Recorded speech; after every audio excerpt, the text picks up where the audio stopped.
Good morning. Do you know what the rules of writing are? Specifically for writing fiction? Well, today is part two of the five-part series in Finding Your Writing Joy.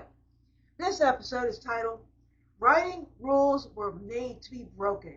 How Creative Rebellion Can Transform Your Fiction. It can, folks. It can transform your fiction. So, in this first part, we want to talk about when rules start to hurt your writing more than they help. Most writers don't start out with rules, right? You got an idea, you started writing it down on the page, and you got that idea because you started with stories you read, with the voices in your head, with the images you saw in your mind, right? And a desire to write your own story, build your own world, and make something great come alive on the page, right? That's why you started writing. That's why I started writing. So, as we get deeper and deeper into this, somewhere along the way, maybe after a few creative writing courses, a few English classes, some critique groups, or too many top 10 tip articles. My God, I have read so many of those. And I'm like, I've read this before and it's wrong. Rehashed and wrong. But anyway, through all of that, you start collecting rules. Somebody says, don't do this, and you remember it. Don't do that, and you remember it. And pretty soon, you got all these rules running around in your head. Some of the most common writing rules include show, don't tell. Show everything. Buddy, if we showed everything in every book, nobody'd ever get through one. You'd never finish writing it, and if you did, your readers would never finish reading it. Avoid all adverbs. They're very, very, very, very bad. Stick to one point of view. Ever heard of third person omniscient? Write every day. Now, the goal is when they tell you to write every day, they hope you write every other day or at least once a week. But you don't have to write every day. I used to, though. And I still do, kind of. Never start your story with dialogue. I did that once and I failed, but you can start a story with dialogue. Start your story with an action. Because dropping all your readers in the middle of a fight scene makes so much sense. Don't use passive voice. The rock was slung across the room. Bob slung the rock across the room. So, individually, these rules aren't evil. They're not bad and they're not wrong. They're designed to help you get through a story without creating major issues for yourself. They're rooted in good principles of craft.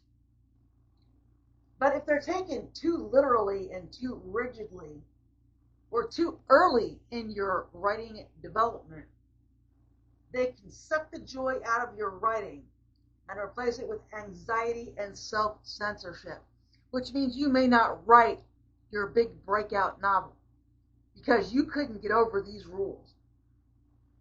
Because sometimes that breakout novel, sometimes you got to break a rule to get it. So, here's the truth. The rules of fiction writing that you have heard, they're tools, but they're not laws. Once you understand why they're like that, you can break them. So, let's go back. Show, don't tell. Why do they tell you to do this? Because they're afraid that as you write your story, you're going to explain the story instead of letting your characters live the story. But The truth is that if you don't tell some parts of your story, you'll end up with a book that's 20 miles long. Nobody's going to be able, you're not going to be able to finish to write it, and your readers aren't going to be able to finish reading it. The slow parts of your story, sometimes they need told. You don't need to show somebody closing a door. You know, you don't need to describe the door unless it's important. You know, Bob slammed the door shut. That's fine. You don't need to do anything else. Now, if the door is important, if you're writing a murder mystery and this door is important, then you better show the door. But if Bob needs to get out the door because his meeting is in 5 minutes, you don't need to show the door.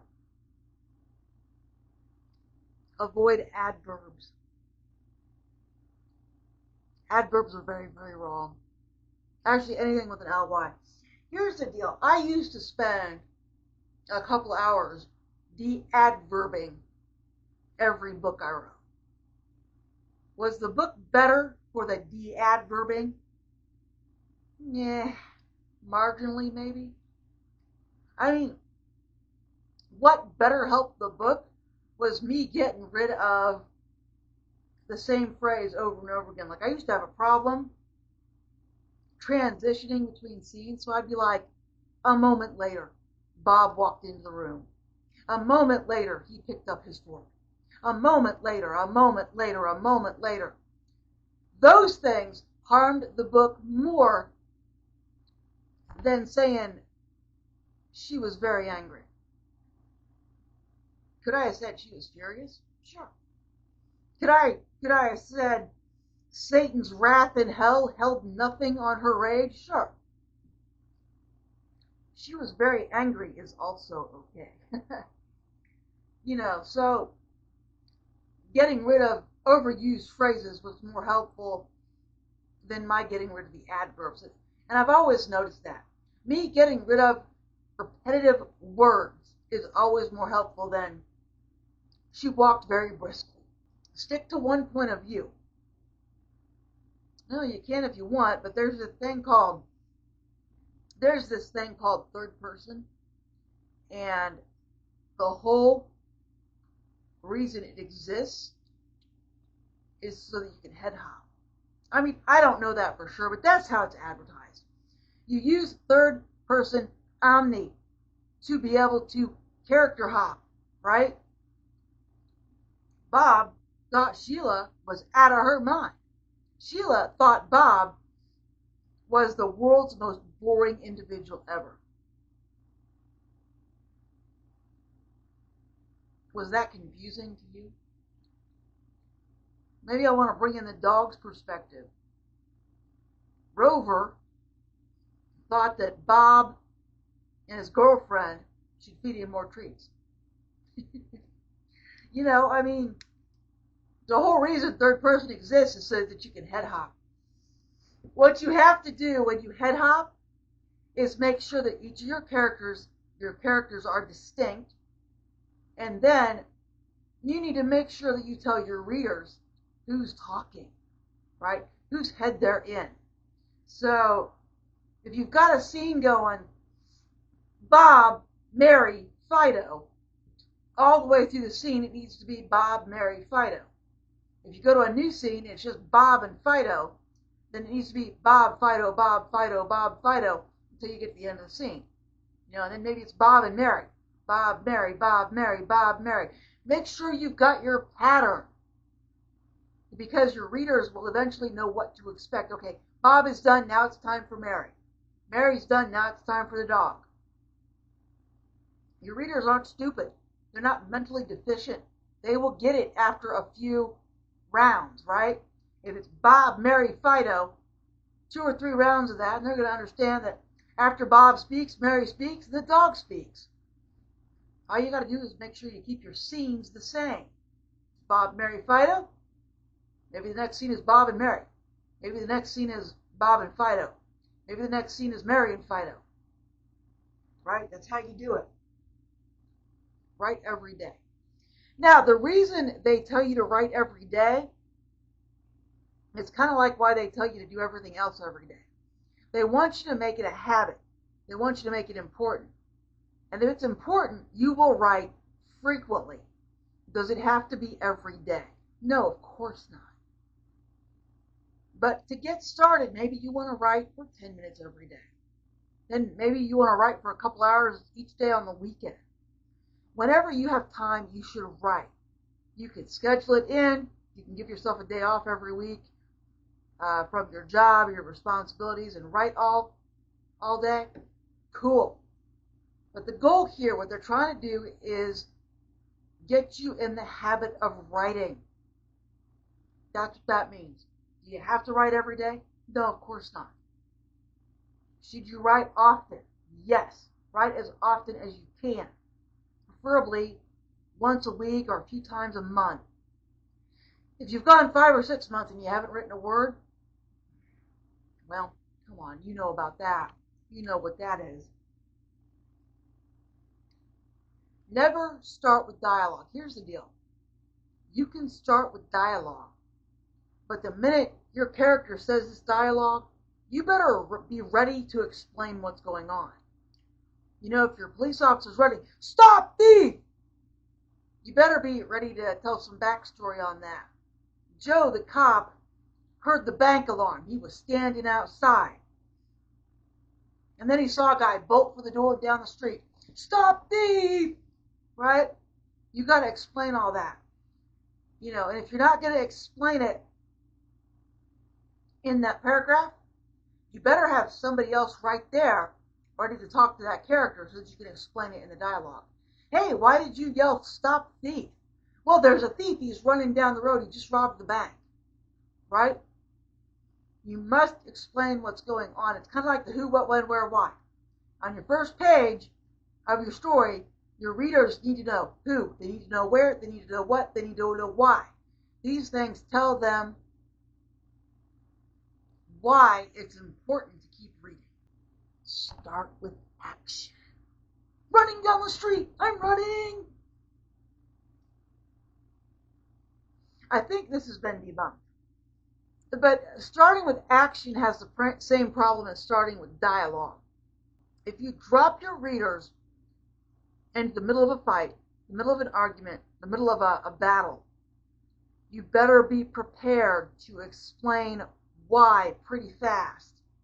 You know, it's a paragraph of battle and you better be ready to explain what's going on in the next one. Or you better have another character there that's, hey man, we can't keep going on like this. Well, they fired first. Right? Well, what are we doing this for? Well, they took our food or whatever, you know. Be prepared to explain what's going on. You can't drop your readers into the middle of a battle scene or an action scene and not tell them what's going on. Same thing with dialogue. You can't drop your characters in the middle of a conversation and not tell them what's going on. Both of those writing styles have the same problem. You need to be prepared to tell your readers what's going on. Don't use passive voice. It's okay to use passive voice. It is not okay, unless you're writing an experimental novel, to write your whole novel in passive voice. Sometimes the rock rolls down the hill, right?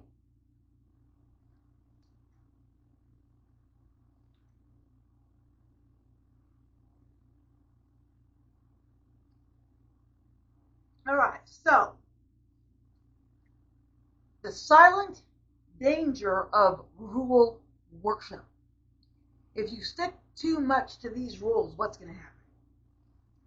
When writing rules become rigid dogma, they can paralyze you before you even start to put a word down on the page. You know, what happens here is you sit down to write, and your inner critic is like, you can't do this. You don't know what you're doing. You're going to write it all in passive voice. What do you think you're doing? Start with a paragraph introducing the scenery instead of doing an action scene. Your book sucks. That's your inner critic. And if you're using too many rules, you're going to screw up. You're going to screw up. It's what your mind is going to tell you. You know, it's like, and you're going to question yourself. Am I writing to show people what's going on, or am I telling them what's going on? Do I have too many adverbs? Do I keep changing the point of view?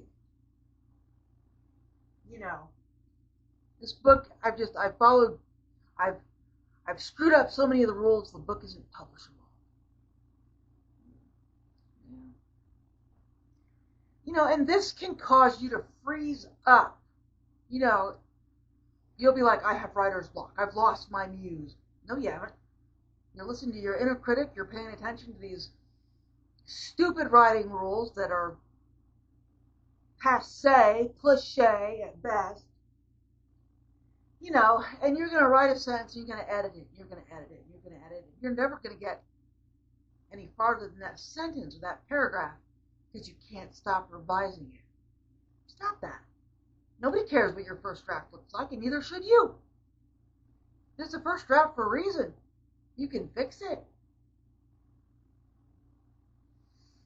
And all of this can kill your flow, kill your desire to experiment, and it can kill your writing joy. So then, all right, I'm telling you to break the rules. So what happens when you break the rules? When you intentionally break the rules, here's what could happen. You rediscover your inner voice. You're no longer judging yourself. So your natural rhythm and preferences can start to take shape and shine through. Your author voice is what makes your story unique. You can experiment freely. You can try new styles, genres, structures without worrying about whether it's correct. Take your opening paragraph and start it with dialogue. Start it standard. Bob was sitting in the park at blah, blah, blah, town and city, and a population, blah, blah, blah. Go ahead and write that standard paragraph. And then start it with dialogue. And then start it with an action scene. See how it changes. Use active voice, then use passive. See how that changes your story. And which one do you like better? That's the important question. Once you get done with all that experimenting, which version do you like better? Which is the best? And here's the deal. When you're letting it all go, your writing might get a little bit messy. And in the mess, you might just find your originality. You might just find your writing energy. And you might just find that all those rules and rigid outlines, all they were doing was stifling your creativity. I don't think I like this. This is mango something, and it's bitter. And finally, you're going to stop waiting for permission. You're going to stop waiting for someone to give you permission to write, to have joy when you do it. Because finally you're going to realize you didn't need their permission. You didn't need it.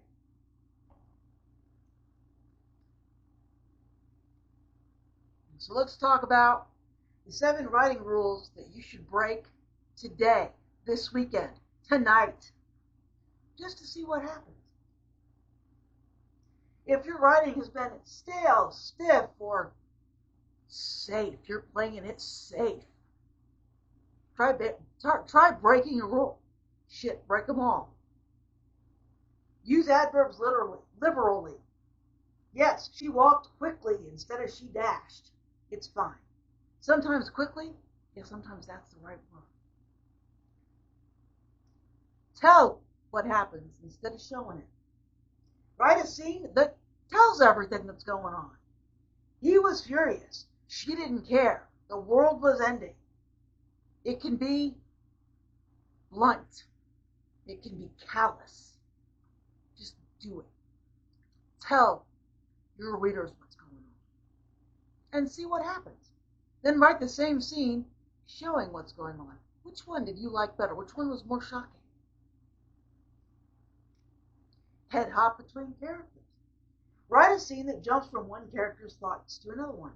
Explore what you gain when you don't limit your lens. Broaden your horizons. Broaden your scope. Challenge yourself. Can you keep track of 3 characters' brains? Can you keep track of 4? How many characters can you write for and keep track of? Make it a challenge. Ignore grammar. Break the grammar rules on purpose. Write in sentence fragments. Use weird punctuation. Write a paragraph that spirals like a thought. That's called a mosaic, I think. I think that's called a mosaic in the essay world. You'll have to look it up. I don't quite remember, but I think if you write randomly on the thoughts in your head, it's called a mosaic. I think. You'll have to look it up. Because I'm not entirely sure, but I think that's what it's called.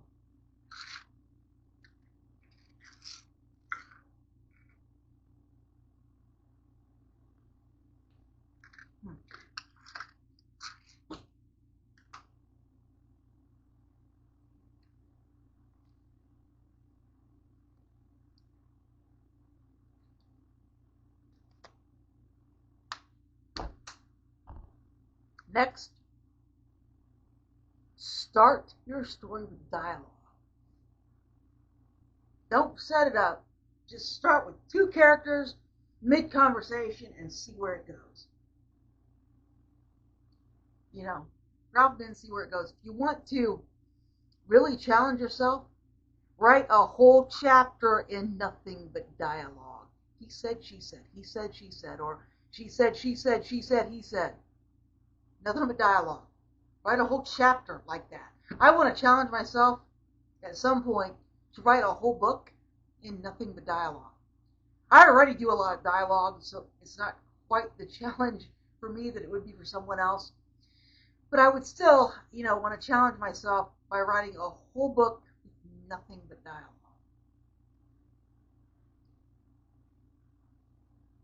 Number 6, mix genres. Write a sci-fi love letter.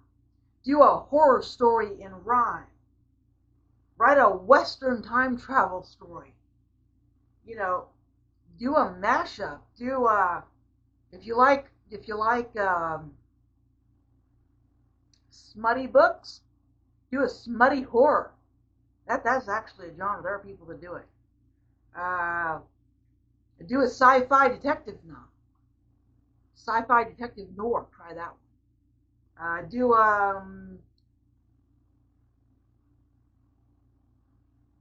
Do an adventure romance. Romance is actually pretty easy to kind of mix genres in because you need a plot to go with your romance. But anyway. Now, over-describe something stupid. Over-describe the mundane. So, here, I like chapstick. Over-describe this chapstick. Or if that doesn't thrill you,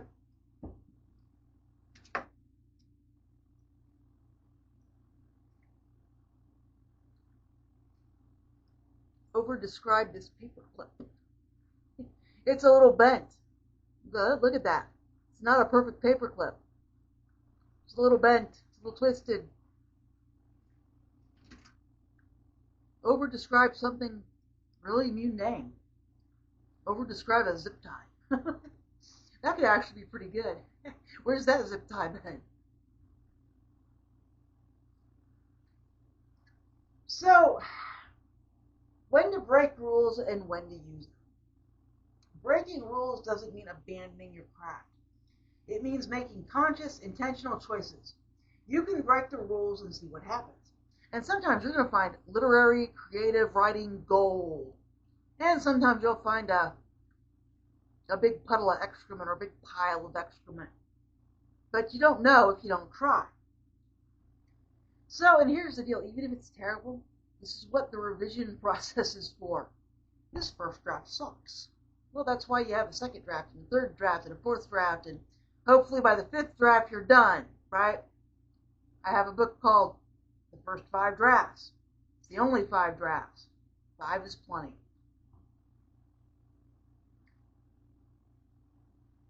And then as you revise, you can revise and put back in the structure in your story. So, as Picasso said, learn the rules like a pro so you can break them like an artist. I always like to say, once you know the rules, you can throw them out the window. So, reclaim your joy. Reclaim your writing joy. Take this with you as motivation to reclaim your writing joy. If you've been feeling weighted down by writing advice, give yourself permission to write something wild today. Something rebellious, something ridiculous, something that no writing coach, book editor, or algorithm would ever approve. Go ahead and write it today. Because creative writing isn't supposed to be a test. It's supposed to be fun. It's supposed to be a form of play. And in this game, you don't have to follow the rules, and you can make your own rules. So anyway, folks, that's all I've got for you tonight. Happy writing, and good luck breaking the rules. I will see you next week with another amazing writing tutorial.